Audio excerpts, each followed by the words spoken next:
Thank you, Mr. Chairman, and thank you, Madam Administrator. I really appreciate your being here, and I certainly appreciate your patience.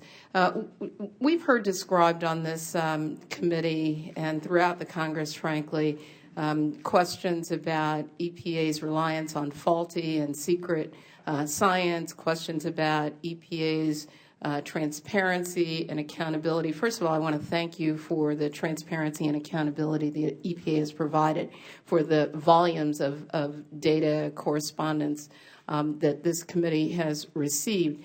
And I'm just curious that sometimes the correspondents ask for information, sometimes for documents or data, as evidenced by testimony, by questions here today. I'm a strong supporter of congressional authority, but I really am concerned about whether we may be overstepping our authority in terms of what we're requiring of the agency. We're just one committee of many who's making these types of requests to the EPA.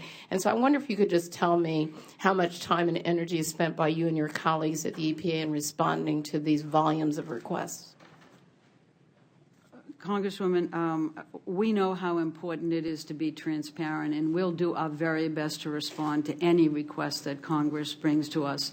It is a significant burden in terms of resources, but that's just the amount. I don't mean burden in a negative sense. We want to be open, we want to be responsive, but we receive thousands of these types of requests. We do our best to answer them as expeditiously as we can.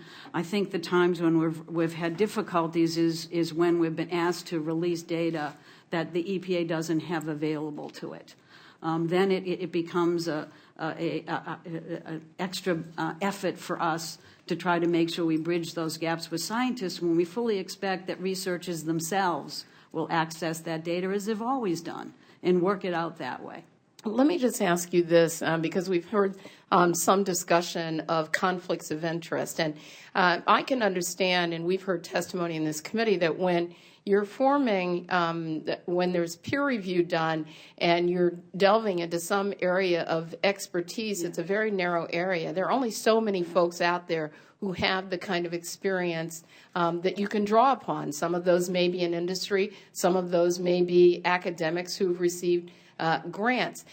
When you assess conflict of interest, and, you know, I'm just like a cheap lawyer, and so I always thought that the idea behind conflicts is revealing those conflicts, having them assessed, and then making a determination about whether that conflict would prohibit performance, adequate performance, and independence of performance in a peer review situation. Is that how the EPA looks at conflict of interest? That's exactly how we do that. And you're right. There are opportunities or instances where we have a very narrow expertise that's not represented, that's critical to a thorough look at a science question or a technical question. In that case, we do a thorough investigation. We post the results of that so that people can know the background, and we can make sure that it's balanced, fair, equitable discussion, and then it's as transparent as we possibly can be.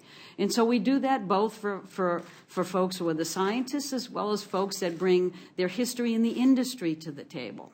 And is there anything necessarily exclusionary, whether a person receives billions of dollars in, or a company in profits from an industry, or whether a person receives thousands of dollars from the administration in terms of doing research? Is there anything exclusionary about that would prohibit service on a scientific advisory panel? I don't believe so. But what it really means is we must have a rigorous and transparent peer review process.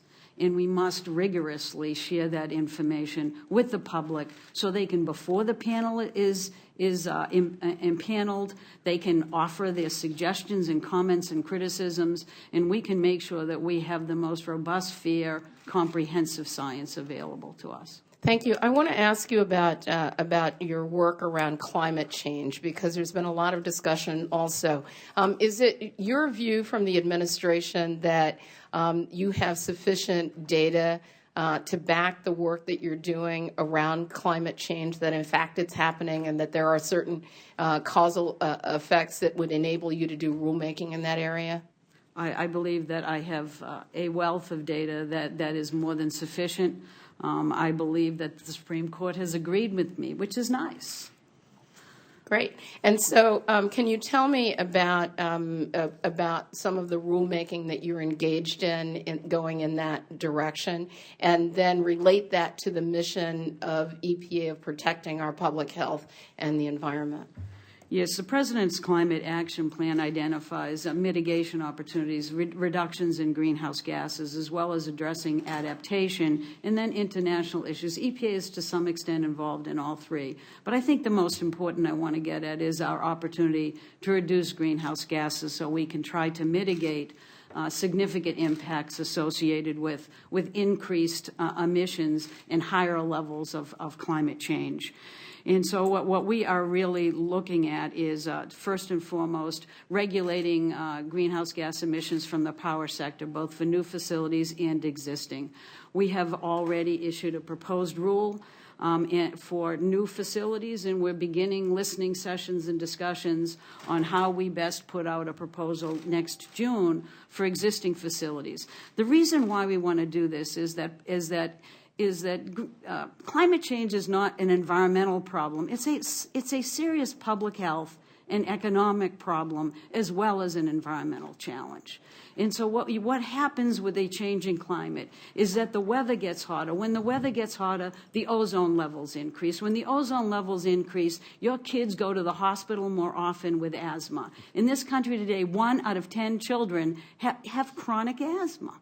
We are talking about a serious public health challenges. Allergy seasons extend. We are seeing health impacts from different types of mosquitoes and other vector-borne diseases moving north as the weather gets warmer. Things are changing, and things are not changing for the best in terms of public health in a changing climate. It threatens the health, safety, and well-being of communities and individuals. It's something we must address and now.